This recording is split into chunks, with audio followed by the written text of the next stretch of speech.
बच्चों, अब बात करते हैं एल्काइन में HBO की, हाइड्रोबोरेशन ऑक्सीडेशन की। ठीक है, पिछली क्लास में हम लोगों ने क्या बात करी थी?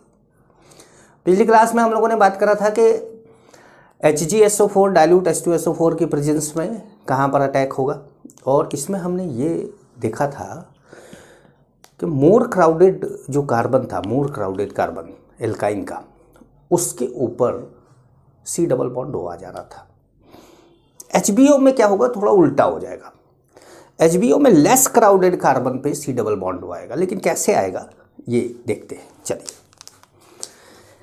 HBO पूरा नाम क्या है? हाइड्रोबोरेशन। हम लोग बात कर रहे हैं एडिशन ऑफ वाटर की। हम लोगों ने शायद HX कर लिया था, एडिशन ऑफ वाटर की बात कर रहे हैं, पहला रिएक्शन कर लिया था। दूसरी रिएक्शन की बात कर रहे हैं, B क्या है? HBO। HBO का पूरा नाम है हाइड्रोबोरेशन ऑक्सीडेशन। हम लोगों ने एल्कीन का इसको पढ़ा था, रिएजेंट वही है जो एल्कीन में था। रिएजेंट होगा यहाँ पर, फर्स्ट रिएजेंट इसका है B2H6 THF, and second reagent इसका होगा, जब हमारा फर्स्ट कंप्लीट हो जाएगा तब हम सेकेंड रिएजेंट डालेंगे, और वो होगा क्या? H2O2 OH minus, H2O2 OH minus. ठीक है, तो अब जैसे मान लीजिए कि हमारे पास सबसे पहले जब रिएक्शन स्टार्ट करते हैं तो RC ट्रिपल बॉन्ड CH ये ले लिया हमने बोला कि भाई पहला हमारे पास B2H6 THF है, और सेकंड हमारे पास H2O2 OH माइनस है। ठीक है, तो जो प्रोडक्ट बनेगा वो RCH2 C double bond OH। तो अब आपने देखा कि डबल बॉन्ड O इस पर आ रहा है, मतलब लेस क्राउडेड कार्बन पर, और यही HgSO4 डाइल्यूट H2SO4 होता तो इस पे आ जाता। हुआ कैसे है, मैकेनिज्म कैसे है इसका, ये देखा जाए कि कैसे ये रिएक्शन हुआ होगा। तो सबसे पहले आप जानते हैं कि B2H6 जो होता है वो डाइमर है किसका? BH3 का। BH3 का डाइमर है। ठीक है, BH3 का क्या है? डाइमर है। तो B2H6 बना रहा है BH3, है ना। अब BH3 कैसे टूटता है? एक BH3 ही है जो कंफ्यूजन क्रिएट करता है, क्योंकि H तो हमेशा प्लस में टूटता है, लेकिन BH3 में H क्या होता है? माइनस में टूट जाता है। जब माइनस में टूट जाता है तो जैसे R है, C ट्रिपल बॉन्ड CH है। ठीक है, और यहाँ पर आपका H है। ठीक है, ये बॉन्ड ऐसे टूटा और ये बॉन्ड ऐसे, तो ये नेगेटिव वाला इस पर अटैक किया और BH2 इस पे अटैक कर गया। ठीक है, तो ये बनाया R C double bond CH double bond C H और BH। ठीक है, अब आप जानते हैं कि ये इस तरह का जो है H टूटता जाएगा और ये रिएक्टेंट बार बार आता जाएगा, है ना। जैसा कि मैंने आप लोगों को एल्कीन में बताया था। अब क्या होगा कि एक बार यही reactant RC triple bond CH, ये बॉन्ड ऐसे टूटा, ये बॉन्ड ऐसे टूटा, अब ये नेगेटिव तो यहाँ पे अटैक कर गया और ये B वाला पूरा पोर्शन इस पे अटैक कर गया। ठीक है, तो यहाँ बना क्या?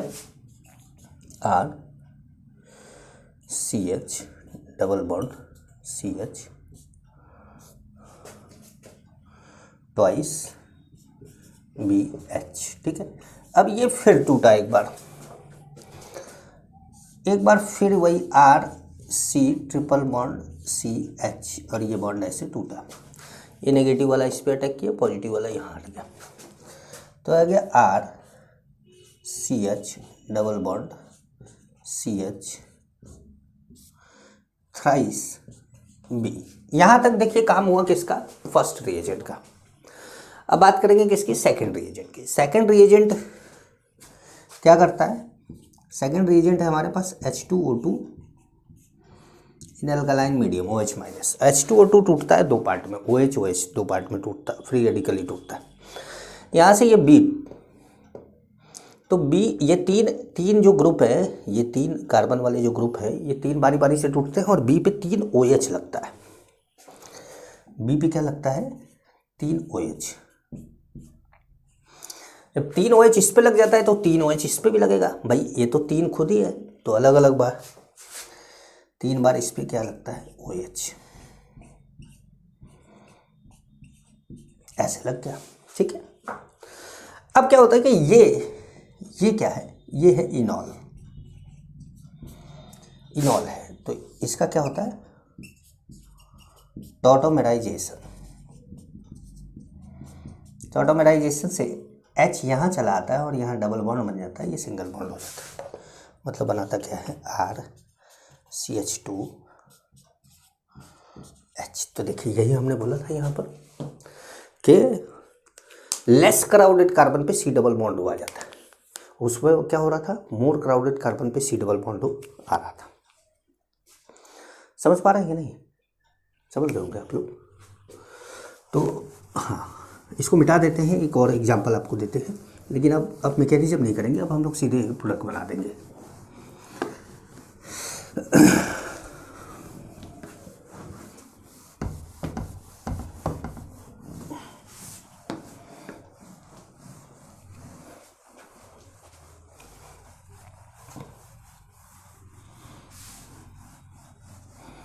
एक रिएक्शन आपको और देते हैं, बस याद रखना है आपको कि लेस क्राउडेड कार्बन पर क्या करना है, आपको C डबल बॉन्ड वो लगा देना। जैसे मान लीजिए कि आपके पास बेंजीन रिंग है और आपने ले लिया C ट्रिपल बॉन्ड CH, और यहाँ आपने करा दिया क्या, HBO। HBO लिखने का मतलब है कि दोनों रिएजेंट यहाँ पे ले लिया गया है। क्या होगा,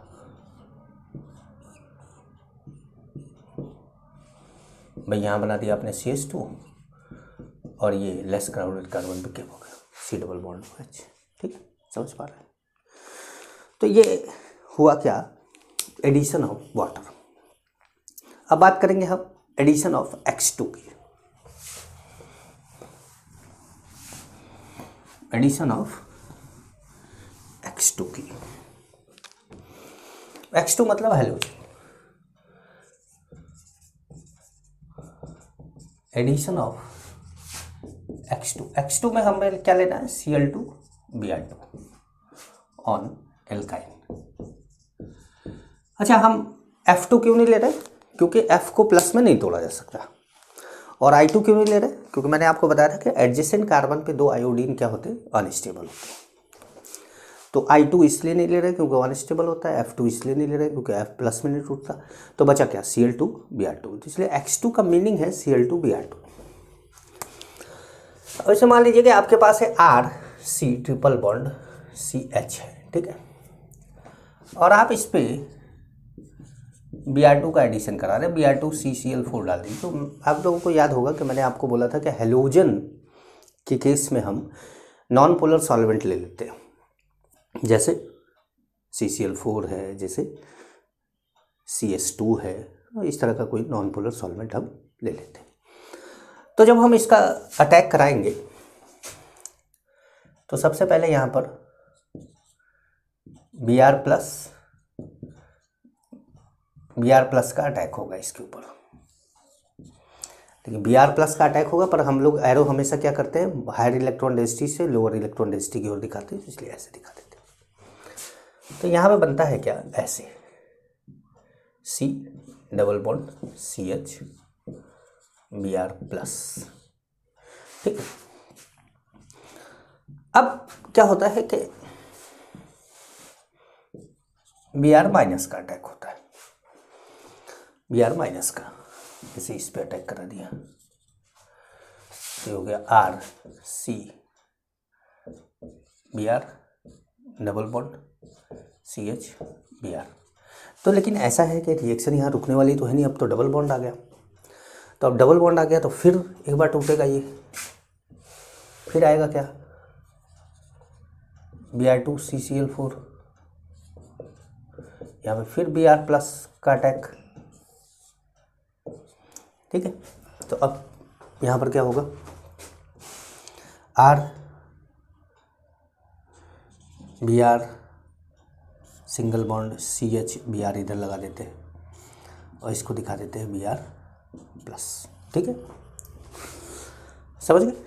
अब फिर से एक बार Br माइनस का अटैक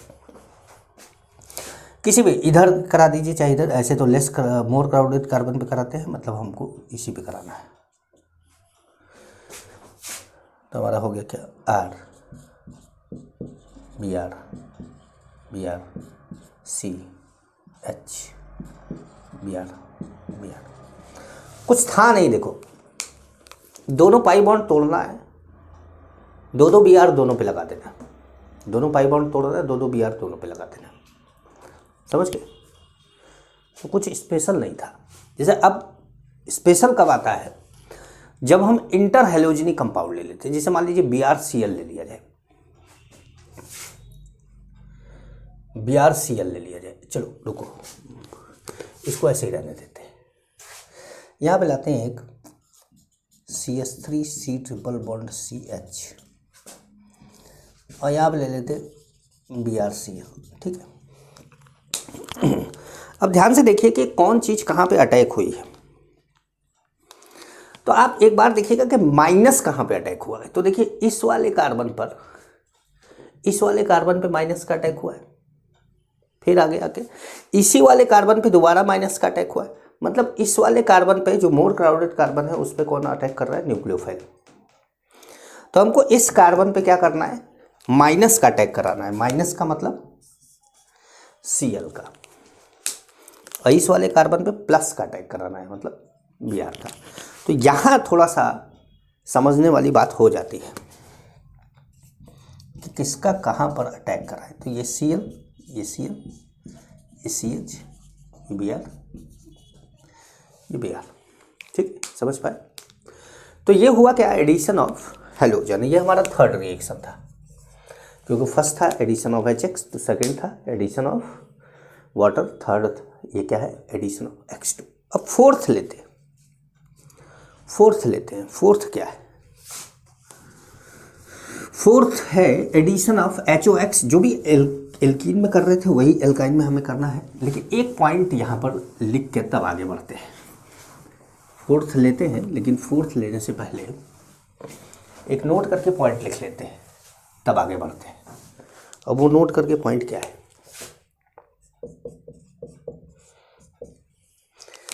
जब आप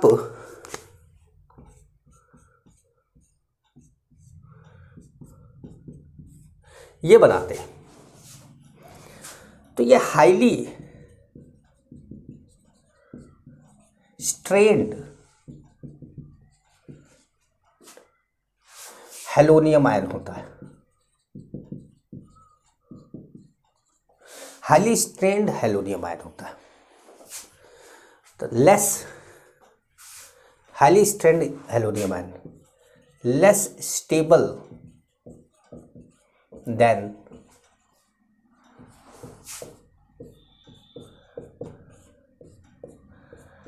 मतलब सिंगल बॉन्डेड वाला, जैसे ये डबल बॉन्डेड वाला है और वो सिंगल बॉन्डेड वाला, तो सिंगल बॉन्डेड वाले से कम स्टेबल होता है। क्यों? क्योंकि यहाँ पर डबल बॉन्ड क्या कर रहा है ना, डबल बॉन्ड का बॉन्ड लेंथ छोटा होता है, तो वो क्या करेगा, ऐसे करके खींचेगा इसको। जब खींचेगा तो यहाँ पर क्या होता है, एंगल कम हो जाता है, इसको बोलते हैं एंगल स्ट्रेन। अब वहाँ पर क्या है कि सिंगल बॉन्ड होने के कारण उसके कंपेयर में यहाँ पे ये लेंथ ज़्यादा होती है। जब लेंथ ज़्यादा होगी तो यहाँ एंगल भी क्या होगा, ज़्यादा होगा। एंगल ज़्यादा होगा तो एंगल स्ट्रेन होगा, यहाँ भी होगा, लेकिन इतना नहीं होगा जितना यहाँ पर है। तो ये थोड़ा कम स्टेबल होता है उसके कंपेरिजन में। यही कारण है कि एल्काइन जो होता है वो चाहे जो भी रिएक्शन हो एल्काइन की, हाइड्रोजिनेशन को छोड़ के, हाइड्रोजिनेशन में एल्काइन मोर रिएक्टिव होता है then alkene due to its cylindrical structure, linear structure. लेकिन बाकी सब रिएक्शन में एल्कीन ज़्यादा रिएक्टिव होता है एल्काइन से। ये बात कहीं नोट कर लीजिएगा कि in all reaction alkene is more reactive than alkyne, but in halogenation alkyne is more reactive than, sorry hydrogenation, in hydrogenation alkyne is more reactive than alkene. ठीक है, ये बात आप कहीं लिख लीजिएगा, क्योंकि कभी कभी पूछा जाता है तो क्या होता है कि बच्चा हाइड्रोजिनेशन वाला याद रखता है तो उसी कॉन्सेप्ट से सबको लगा देता है, तो ये गलत हो जाता है, एकदम उल्टा हो जाता है। चौथा जो रिएक्शन है हमारा, फोर्थ वाला, वो है एडिशन ऑफ HOX ऑन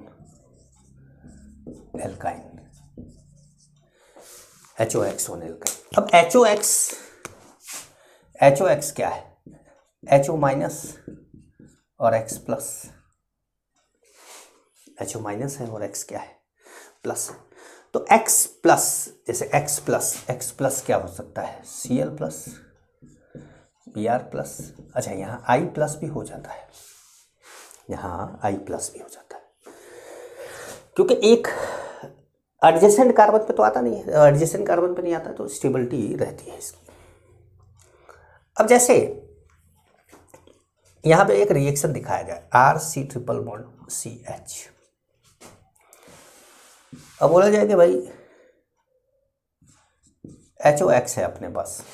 एक बात का ध्यान रखिएगा कि X2 एंड HOX दोनों ही एंटी एडिशन देते हैं, दोनों ही एंटी एडिशन देते हैं, लेकिन एल्काइन में ये चीज़ दिखती नहीं है। एल्कीन में तो दिखती है कि सिस होता है तो रेसमिक बना लेता है और ट्रांस होता है तो मीजो बना लेता है, लेकिन एल्काइन में ये चीज़ नहीं दिखती है। तो अब देता है वही है, एंटी एडिशन ही। तो यहाँ पर क्या होता है कि ये जो कंपाउंड है वो RC double bond O CH X बना लेता है। ये मेन प्रोडक्ट है। कैसे बना ये दिखाते हैं आपको।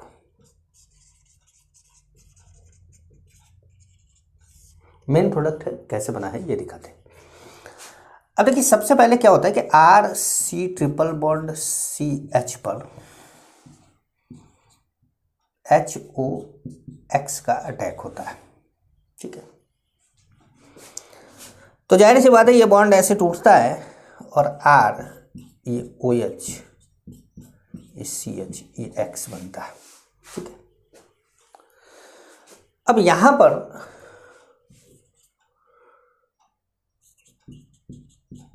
टॉटोमेराइजेशन से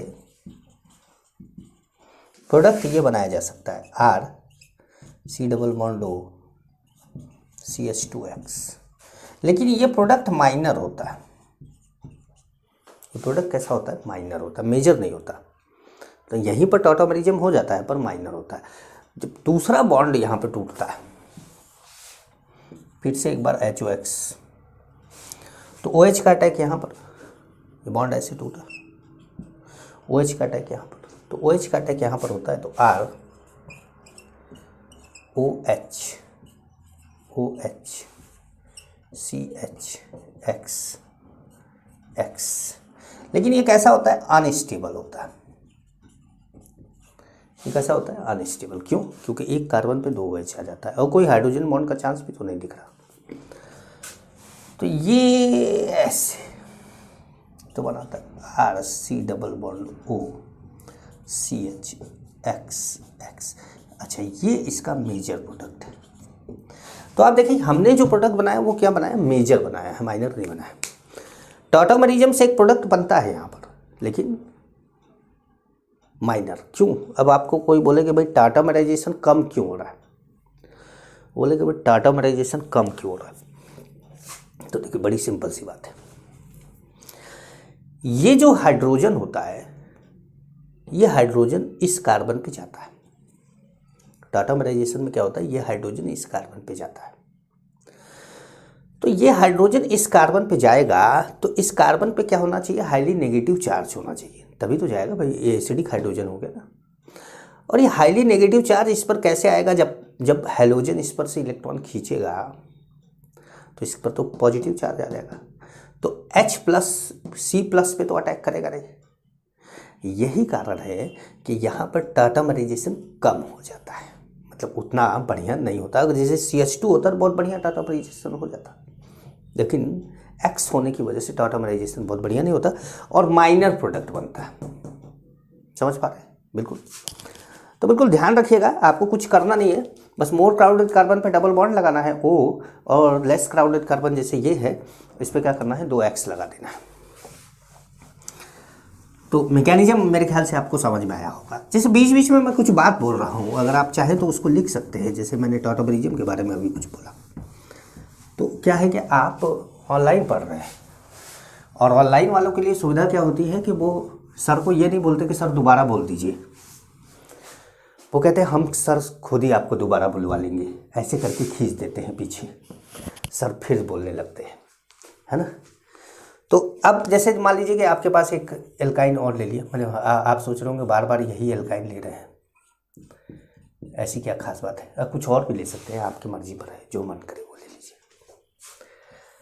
तो यहाँ पर जब हम HOCl ले लिया है, तो HOCl ले लिए तो OH का अटैक होगा किस पर, मोर क्राउडेड कार्बन पर,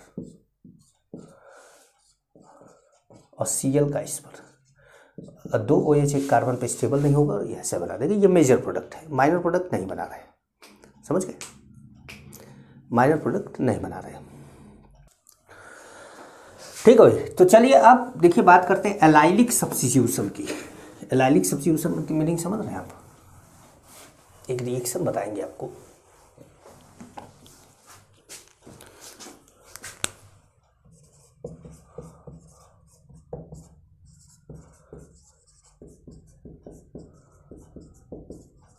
allylic substitution, actually allylic substitution क्या है, तो पहले तो समझिए कि ये जो कार्बन है sp3 कार्बन, ये एलाइलिक कार्बन है, समझ रहे हैं। sp3 कार्बन होना चाहिए, C डबल बॉन्ड C के बगल में एक कार्बन हो जो sp3 हाइब्रिडाइज्ड हो, वो कार्बन क्या है, एलाइलिक कार्बन है। अब इस एलाइलिक कार्बन पे अगर हाइड्रोजन लगा है, इस एलाइलिक कार्बन पे मान लीजिए ये तीनों CH3 है या एक H है कोई भी, तो ठीक है। तो क्या होता है कि 2 रिएक्शन ऐसी है जिसमें यहाँ से हाइड्रोजन को फ्री रेडिकली तोड़ के हैलोजन आ जाता है। 2 रिएक्शन है, एक तो ये है कि सीधे हैलोजन ले लो और रिएक्ट करा दो, लेकिन एक समस्या है, जैसे सीधे आपने X2 हैलोजन ले लिया तो उसने तो डबल बॉन्ड तोड़ के लगा देगा, तो फिर एलाइलिक सब्स्टिट्यूशन कैसे होगा।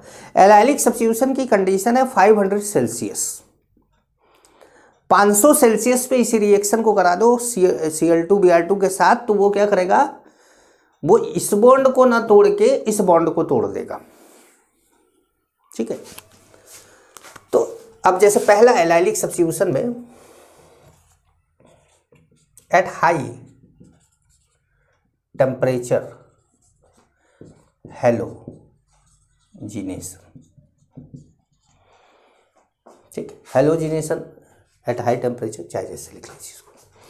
अब जो मान लीजिए कि आपके पास CH2 डबल बॉन्ड CH3, अब ये एलाइलिक कार्बन है, आपने यहाँ पे ले लिया Cl2 500 सेल्सियस। अब क्या हुआ कि जैसे खाली Cl2 ले लेते तब तो इधर और इधर जोड़ देता, लेकिन 500 सेल्सियस पे ले लिया तो क्या करेगा कि यहाँ से, ये ध्यान रखना कि 500 सेल्सियस 500 सेल्सियस को 773 केल्विन बोला जाता है, तो 500 दिमाग में मत घुसा लेना, ये क्या है, ये है 773 केल्विन। तो कभी आपको 773 केल्विन दे दे या फिर 500 सेल्सियस दे दे, दोनों में से कुछ भी दे सकता है। Cl2Br2 यही 2 मिलेंगे आपको, ना I2 मिलता है ना F2 मिलता है यहाँ पर। तो अब ये जो है रिएक्शन, यहाँ पर क्या होता है कि H को तोड़ के, फ्री रेडिकली तोड़ के, यहाँ पे Cl जो जब आप हीट देते हैं तो Cl फ्री रेडिकल में टूटता है। अब CH2 double bond CH2H plus Cl free radical, तो ये फ्री रेडिकल ही टूटता है, तो ये H का अटैक इस पे हो जाता है, ये बनाता है CH2 double bond CH2 free radical plus HCl। क्यों? हमने आपको बोला था कि जब भी फ्री रेडिकल टूटेगा, अगर H फ्री रेडिकल बनता है तो पहले वही रिएक्ट करेगा, क्योंकि वो हाईली रिएक्टिव होता है। अब ये कैसा है? स्टेबल है। क्यों? That is resonance stabilized. ये क्या है? रेजोनेंस स्टेबलाइज्ड है, रेजोनेंस स्टेबलाइज्ड है, और ये क्या हो? HCl बन गया आपका। अब ये क्या करेगा? ये CH2 फ्री रेडिकल ये नए Cl फ्री रेडिकली जो टूटा है उस पर अटैक कर देगा। ठीक है, तो फाइनल प्रोडक्ट आपका ये बना। तो देखिए मैं यहाँ पे आप प्रोडक्ट बना देता हूँ, CH2 CH CH2 Cl। तो कभी भी आपको 500 सेल्सियस पे ऐसा कुछ दे तो आप समझ लीजिए कि एलाइलिक कार्बन पे आपको क्या करता है? हेलोजन लगा देना, और वो भी मोस्ट स्टेबल एलाइलिक कार्बन होना चाहिए। मतलब ऐसे जैसे मान लीजिए कि 2 एलाइलिक कार्बन ऑप्शन मिल रहा है आपको, तो किसी एक ही पे लगाइए, लेकिन जो सबसे ज़्यादा स्टेबल फ्री रेडिकल बनाता है उस पर। एक एग्जाम्पल लेके बताते हैं आपको।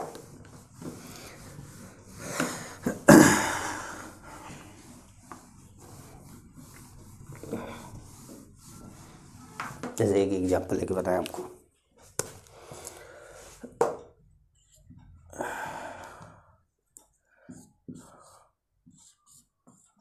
जैसे मान लीजिए ये है, और यहाँ पे आपने डाल दिया Br2 500 सेल्सियस, तो ये भी एलाइलिक कार्बन है, ये भी एलाइलिक कार्बन है, और दोनों सेम है, तो किसी भी एक पे लगा सकते हैं आप।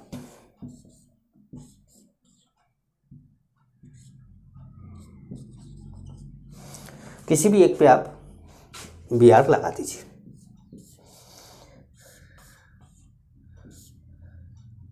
अब जैसे देखिए ये भी एलाइलिक कार्बन है, ये भी एलाइलिक कार्बन है, लेकिन ये फ्री रेडिकल अगर बनाए तो ये टर्सरी के साथ साथ रेजोनेंस स्टेबलाइज होगा, और ये सेकेंडरी के साथ रेजोनेंस स्टेबलाइज होगा। तो सेकेंडरी और टर्सरी में टर्सरी ज़्यादा स्टेबल है, तो इस जगह पर क्या करेगा? फ्री रेडिकल बनेगा।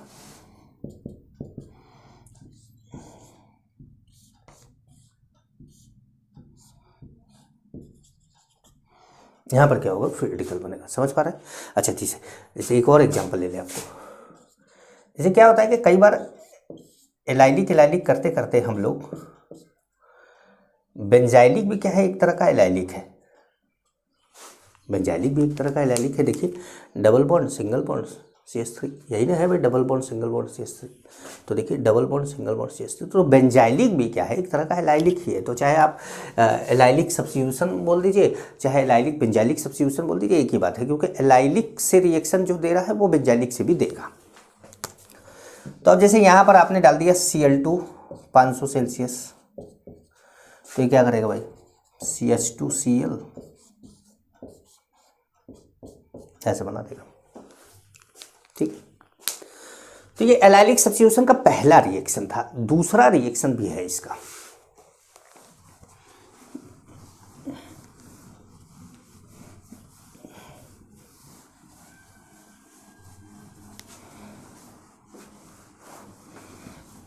दूसरा रिएक्शन है इसका, एलाइलिक का ही दूसरा रिएक्शन है। सेकंड है विद NBS। NBS का पूरा नाम N bromo succinimide. N bromo succinimide. अब ये N ब्रोमो सक्सिनिमाइड क्या होता है तो मैं आपको बता दूं। देखिए CH2 C double bond O, C double bond O, OH OH, इसका नाम बनाना नहीं है अभी, इसका नाम है सक्सिनिक एसिड। इसका नाम है सक्सिनिक एसिड।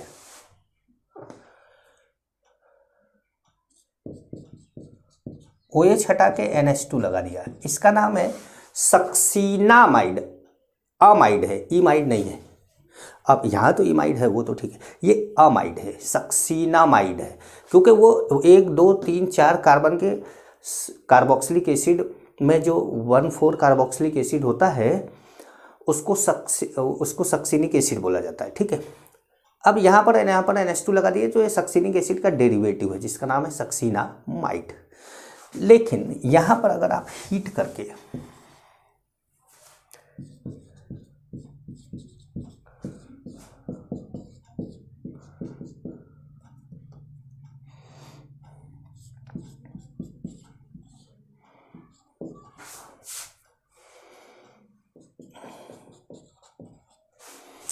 एक अमोनिया का ग्रुप निकाल देते भैया, NH2 यहाँ से और एक H यहाँ से, तो क्या बन गया, ये बन गया सक्सीनामाइड।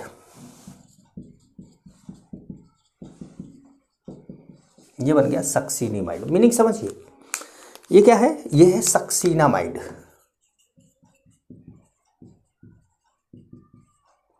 ठीक है। ये क्या था, CH2 C double bond OH, C double bond OH, ये क्या था, ये था सक्सीनिक एसिड। इसको हमने ट्रीट कराया था किससे, अमोनिया से, क्या बना, सक्सीनामाइड। सक्सीनामाइड को जब हमने हीट करा तो क्या बना, सक्सीनामाइड। ये सक्सीनामाइड होता है, केवल मैं इतना बताना चाह रहा था ये हो एक्चुअली में इसका नाम क्यों पड़ा है। अब जिस जो एन ब्रोमो सक्सीनामाइड है वो तो ये है,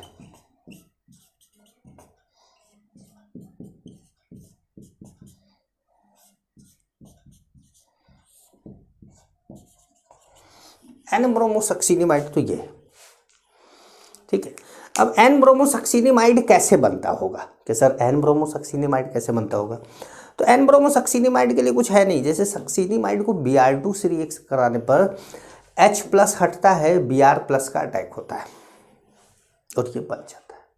ये बन गया क्या, यह ब्रोमीन किस पे लगा है, N पे, तो इसका नाम है एन ब्रोमो, और ये पूरा नाम क्या था, सक्सीनामाइड, तो एन ब्रोमो सक्सीनामाइड हो गया, ठीक है। ये हमारा रिएजेंट है, ये हमारा रिएजेंट है, तो इसका नाम है NBS, एन ब्रोमो सक्सीनामाइड। इसके बारे में एक पॉइंट लिखेंगे,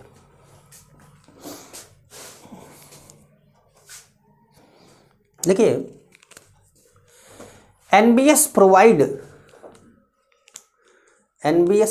Br free radical, Br free radical in low concentration, कम कंसंट्रेशन में ये Br फ्री रेडिकल प्रोवाइड करता है।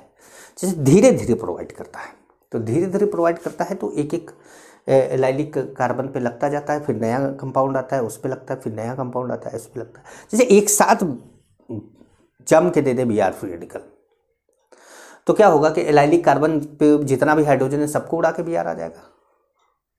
या बेंजाइलिक कार्बन पे CH3 लगा है, मान लीजिए बेंजीन पे CH3 लगा है, तो तीनों H को हटा के Br आ जाएगा। तो ये लो कंसंट्रेशन में धीरे धीरे देता है ताकि एक एक फ्री रेडिकल हटता है, फिर अगला कंपाउंड आता है वो रिएक्ट करता है। तो इस तरीके से क्या करता है, it provide Br free radical in low concentration, ठीक है। कम कंसंट्रेशन में ये Br फ्री रेडिकल देता है। अब Br फ्री रेडिकल देता है ये, तो कैसे क्या होता है इसको भी समझा देते हैं कि जब हम Br फ्री रेडिकल देता है तो ये NBS, तो जब हम एलाइलिक कार्बन लेते हैं जैसे CH2 double bond CH CH3, तो ये क्या हो गया, एलाइलिक कार्बन हो गया। इस पर हमने डाला NBS डाला, तो NBS क्या करेगा, Br फ्री रेडिकल देगा। तो Br फ्री रेडिकल यहाँ से H फ्री रेडिकल हटा, Br फ्री रेडिकल अटैक किया, CH2 CH CH2 Br, समझ गए, वही है बिल्कुल वही 500 सेल्सियस वाला रिएक्शन, सारा वही है। CH3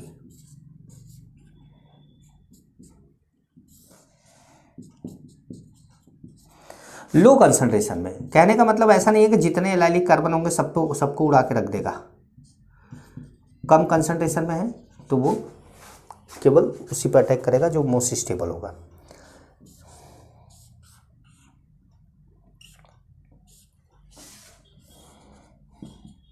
यहाँ पे Br फ्री रेडिकल लग जाएगा।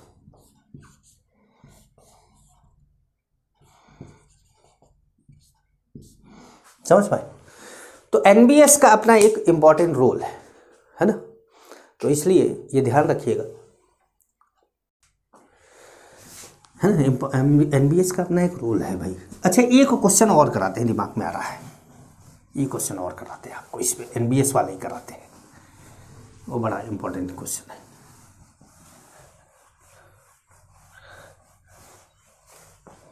बहुत ही मज़ेदार क्वेश्चन है। देखिए, जब CH2 डबल बॉन्ड CH2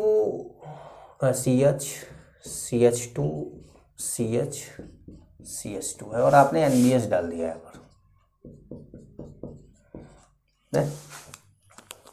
आपने NBS डाल दिया। तो NBS डाल दिया तो आपको क्या लगेगा भाई सर ये एलाइलिक कार्बन है। आपने बोला था sp3 कार्बन पे अटैक होगा, बिल्कुल एलाइलिक कार्बन ये है और दोनों तरफ से एलाइलिक है सर, ये तो बहुत ज़बरदस्त कार्बन है, इस पर तो अटैक हो जाना चाहिए। चलिए, तो यहाँ फ्री रेडिकल बना देते हैं। पहले सबसे पहले हमने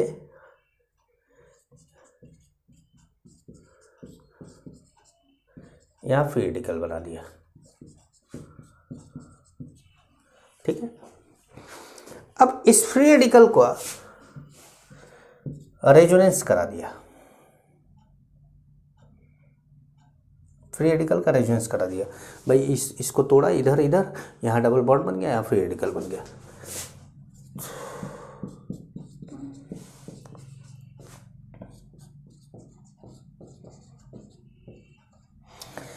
ठीक है, अब देखिए दोनों फ्री रेडिकल में ज़्यादा स्टेबल कौन है, दोनों फ्री रेडिकल में ज़्यादा स्टेबल कौन है। तो देखिए यहाँ पर क्या है, यहाँ पर है क्रॉस कंजुगेशन, मतलब ये इसके साथ भी कंजुगेशन में, इसके साथ भी कंजुगेशन में, और यहाँ पर क्या है लीनियर कंजुगेशन।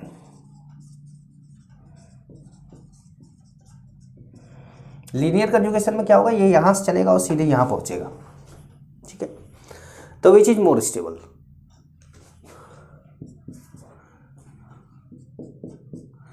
तो स्टेबिलिटी की बात करें अगर, तो second is more stable then first. ये हम लोगों ने रेजोनेंस के कंडीशन में लिख रखा है कि linear conjugation is more stable then cross conjugation.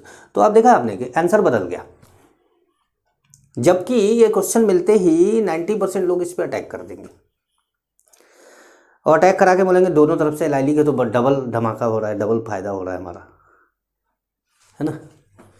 तो बस ये ध्यान रखना है इस तरह के क्वेश्चनों में कि जल्दीबाजी नहीं करनी है, याद करना है कि सर ने क्या बताया था और बस उसके हिसाब से आपको रिएक्शन कराना है।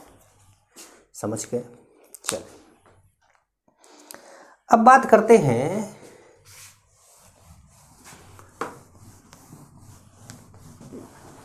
1,3 डाइईन की,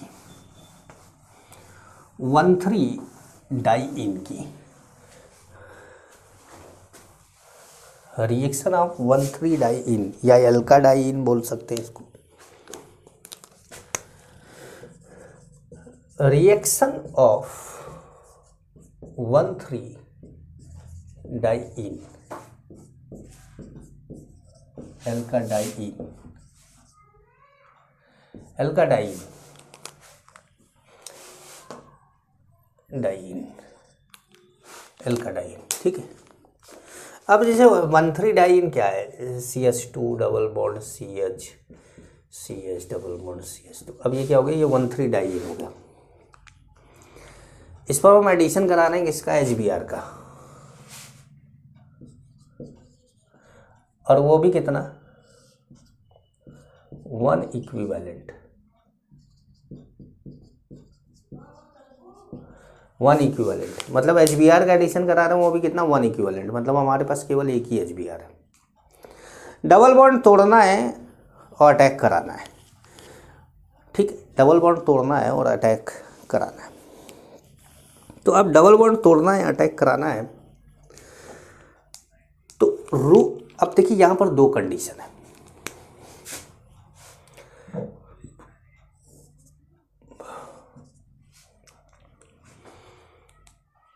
एट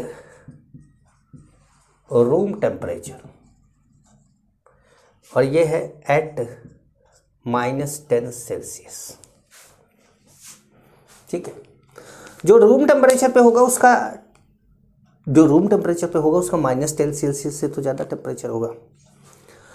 तो जो ज़्यादा टेम्परेचर पे उसका नाम होगा thermodynamically controlled product. Thermodynamically controlled product नाम TCP। और यहां पर बोलेंगे हम इसको काइनेटिकली कंट्रोल्ड प्रोडक्ट, नाम होगा KCP। अब हमने दो पार्ट में इसको डिवाइड कर दिया, थर्मोडायनेमिकली कंट्रोल्ड प्रोडक्ट और काइनेटिकली कंट्रोल्ड प्रोडक्ट। जो थर्मोडायनेमिकली कंट्रोल्ड प्रोडक्ट होगा उसमें BR ये प्रोडक्ट आपको बनाना है। मतलब एक ही डबल बॉन्ड तो तोड़ना ही है आपको, ठीक है। और जो थर्मोडायनेमिकली कंट्रोल्ड प्रोडक्ट है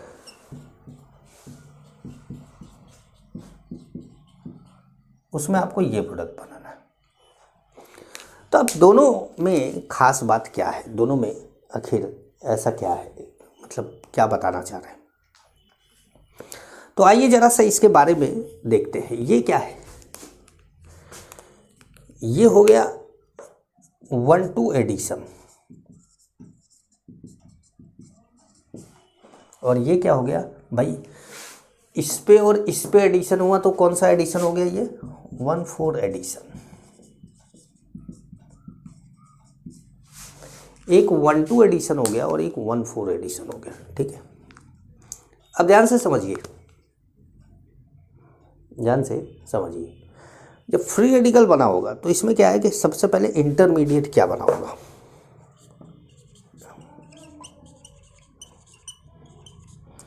फ्री रेडिकल नहीं, मतलब HBr है तो कार्बोकेटायन बनेगा।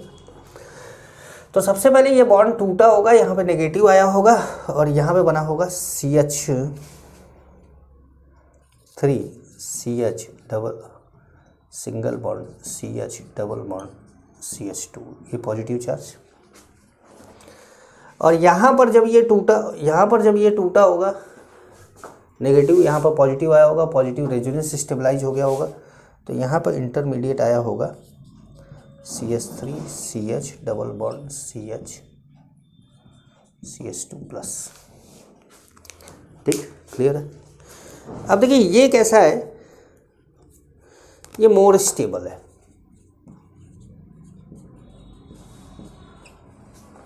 ये लेस स्टेबल है।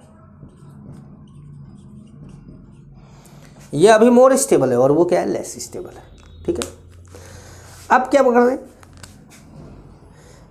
एक्टिवेशन एनर्जी इसका क्या है, लेस है और इसका क्या है, हाई है।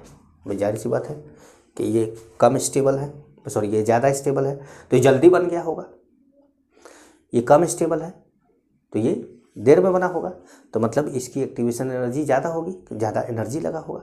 समझ पा रहे हैं, तो एक्टिवेशन एनर्जी है।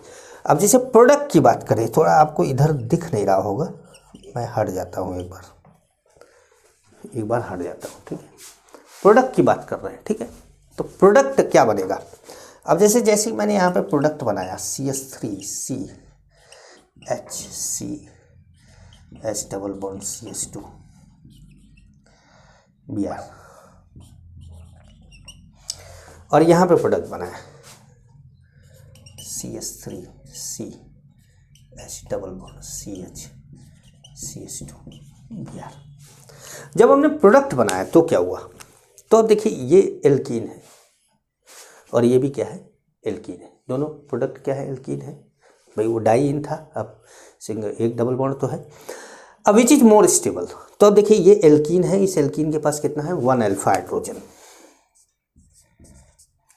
ये एल्कीन है, एल्कीन के पास 3 + 2 5 अल्फा हाइड्रोजन, ठीक है। ये कैसा है, लेस स्टेबल, और ये कैसा है, मोर स्टेबल। तो अब आपको क्या करना है मैं ये बता दूँ आपको। देखिए अगर आपने कम एनर्जी दी है, कम एनर्जी दी है, तो जल्दी बनने वाला इंटरमीडिएट प्रोडक्ट बना देगा। अगर आपने कम एनर्जी दी है, मतलब 10 सेल्सियस -10 सेल्सियस दिया है, तो अगर आपने एनर्जी ज़्यादा दी है, रूम टेम्परेचर है 25 सेल्सियस है, मतलब 35 सेल्सियस आपने ज़्यादा दिया है, 35 सेल्सियस ज़्यादा दिया है, तो क्या होगा कि रिएक्शन को, कोई भी रिएक्टेंट जब चलता है तो कुछ एक्टिवेशन एनर्जी लेता है, कुछ ये एनर्जी लेता है ना। अगर ये एनर्जी उसको मिल जाती है और नहीं मिलती है, दोनों ही केस में, जैसे मिल जाती है तो ये प्रोडक्ट बना रहा है, नहीं मिलती, कम मिल रही है तो कोई और प्रोडक्ट बना रहा है, हैं? नहीं मिलती तो कोई और प्रोडक्ट बना रहा है। तो जैसे मान लीजिए कम मिल रही है या ज़्यादा मिल रहा है, तो जब ज़्यादा मिल रहा है एनर्जी, तो ये रिएक्टेंट बना रहा है, ये रिएक्टेंट मतलब इंटरमीडिएट बना रहा है। लेकिन इंटरमीडिएट बनाने के बाद प्रोडक्ट बनाना आसान हो जा रहा है, क्योंकि प्रोडक्ट ज़्यादा स्टेबल है, प्रोडक्ट ज़्यादा स्टेबल है। जैसे मैंने इसको समझाया, तो इसको मुझे थोड़ा ऐसे समझाना चाहिए कि इसका प्रोडक्ट ज़्यादा स्टेबल है, इसकी एक्टिवेशन एनर्जी ज़्यादा है लेकिन प्रोडक्ट ज़्यादा स्टेबल है, इसकी एक्टिवेशन एनर्जी कम है लेकिन प्रोडक्ट भी कम स्टेबल है। तो जब आपको थोड़ा टेम्परेचर मिले, रूम टेम्परेचर मिले, 25 सेल्सियस मिल जाए, 30 सेल्सियस मिल जाए, तो आपको क्या कराना है, 1,4 एडिशन कराना। और जब आपको -10 सेल्सियस मिले तो आपको क्या करना है, 1,2 एडिशन कराना। एक बात और ध्यान में रखनी, अगर कुछ दिया ही ना हो तो कि सर हमको तो कुछ दिया ही नहीं था, हमको सर कुछ दिया ही नहीं, तो जब आपको कुछ नहीं दिया रहता है तो आप किस टेम्परेचर पर रिएक्शन कराते हैं, सियाचिन में जाकर रिएक्शन कराते हैं। आप क्या करते हैं, लैब को मानते हैं, और लैब में कौन सा टेम्परेचर होता है, रूम टेम्परेचर होता है। तो जब आपको टेम्परेचर मेंशन ना हो तो उस समय TCP ही प्रोडक्ट आप बनाएंगे, ठीक है। तो एक पॉइंट लिख लीजिएगा, if temperature is not mention, if temperature is not mention,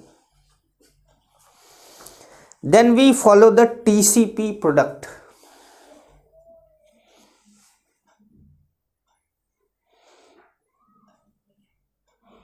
Then we follow the TCP product because TCP is more stable. Because TCP is more stable. ठीक है। एक बात और आपको बतानी है एल्कीन एल्काइन में, अभी तो हम ऑक्सीडेशन की बात करेंगे, लेकिन उससे पहले हम एक छोटे से पॉइंट को और समझा दें आपको। इसका नाम है कार्बीन।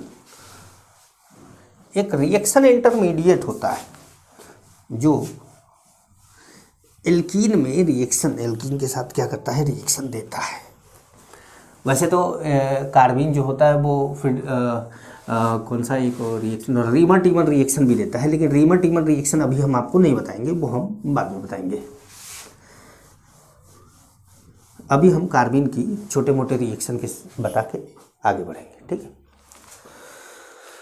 तो सबसे पहले हेडिंग डालेंगे आप कार्बीन।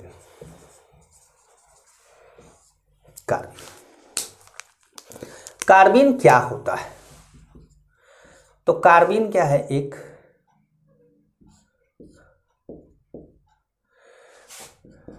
सिक्सलेट है। सिक्सलेट का मतलब इसके पास केवल 6 इलेक्ट्रॉन होते हैं। जैसे 2 बॉन्ड होता है, कार्बन 4 बॉन्ड बनाता है नॉर्मली, लेकिन इसमें 2 ही बॉन्ड बनाता है। हर बॉन्ड में 2 इलेक्ट्रॉन होता है, ये तो आप जानते हैं। तो 2 बॉन्ड यहाँ, 2 इलेक्ट्रॉन यहाँ पे, 2 इलेक्ट्रॉन यहाँ पे और 2 ये वाला, तो टोटल कितने हो गए, 6 इलेक्ट्रॉन, ठीक है। सिक्सलेट का मतलब 6 इलेक्ट्रॉन्स। 6 इलेक्ट्रॉन है तो ये क्या है, इलेक्ट्रॉन डेफिशिएंट है, इलेक्ट्रोफाइल है। तो पॉइंट लिखेगा कि carbene is electron deficient, carbene is electron deficient,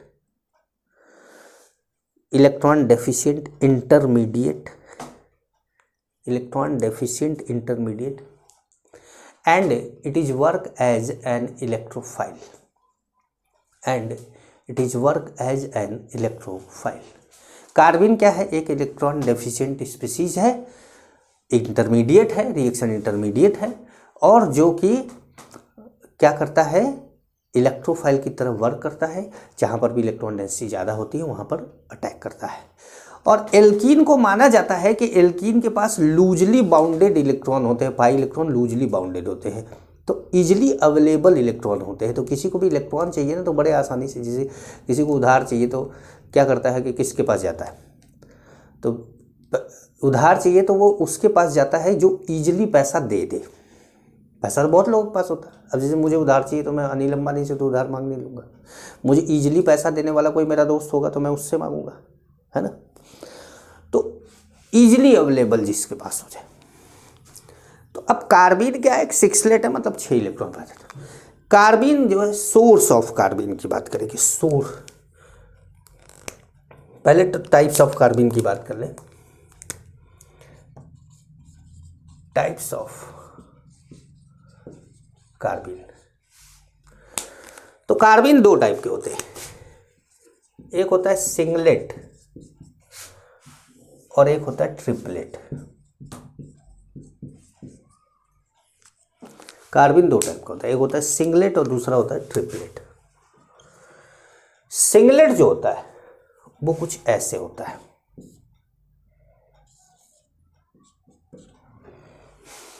ऐसे स्ट्रक्चर बनता है, और जो ट्रिपलेट होता है वो ऐसे बनाता है, ठीक है।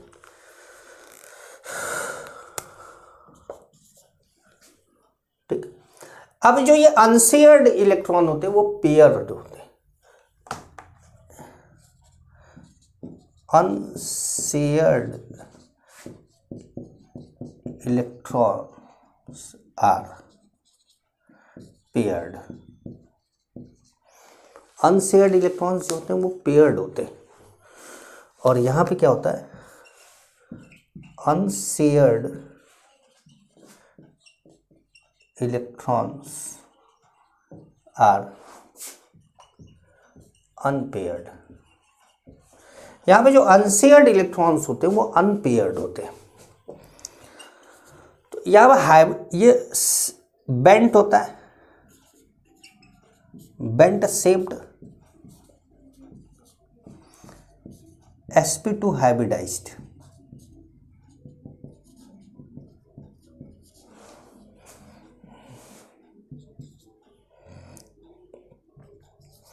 ये होता है linear sp hybridized. Linear sp hybridized कहने का मतलब है कि लीनियर sp हाइब्रिडाइज्ड है, तो फिर वो जो ये दोनों इलेक्ट्रॉन क्या कर रहे हैं, तो these electrons are present in unhybridized orbital, unhybridized p orbital. तो एक पॉइंट लिख लीजिएगा, 2 अनपेयर्ड इलेक्ट्रॉन्स, इसमें उसी में आगे लिखेगा कि 2 unpaired electrons are present in to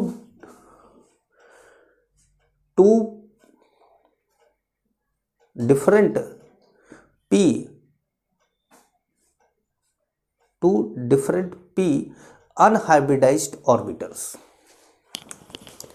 2 different p unhybridized orbitals। ठीक है। अब जैसे ये जो होता है ना, ये डायामैग्नेटिक होता है, और ये कैसा होता है, ये पैरामैग्नेटिक होता है।